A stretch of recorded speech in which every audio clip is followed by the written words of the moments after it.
When we talked about intervals, we talked about different qualities of intervals. Well, we also have different qualities of chords. We're going to have major chords, minor chords, augmented, and diminished. To begin with, we're going to start with the major chords. And the major chords are very convenient because they are based on the major scale. For example, if we want to build a C major triad, then we look at a C major scale and we take the first note of the scale, the third note of the scale, and the fifth note of the scale. Those three notes create a C major triad.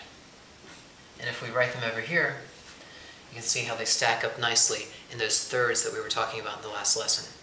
This C major triad sounds like that.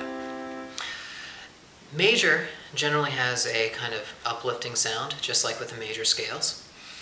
And it can work with any key, any chord that you want to. Here's where it gets a little tricky. Remember that it says the first, third, and fifth of the scale. Let's take a D major scale.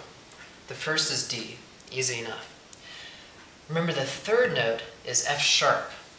So for a D major triad, you actually need an F sharp, not an F. It has to be an F sharp. And then you look at the fifth, and we have an A. So D, F sharp, and A create a D major triad. And again, if you write them stacked like this, you can see how they're built in those thirds that are so important for a triad. A D major triad sounds like this.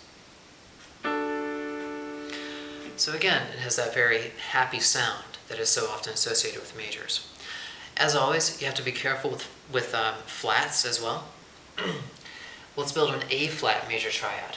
We've got an A flat major scale here. The first note is A flat, of course. The third is C, but the fifth note is E flat. So A flat, C, and E flat create an A flat major triad. This one sounds like this. And again, it has a very happy, uplifting sound.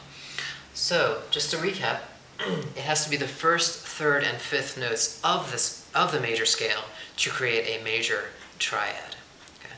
So do a little practice with that, and then we're going to talk about minor triads in the next lesson.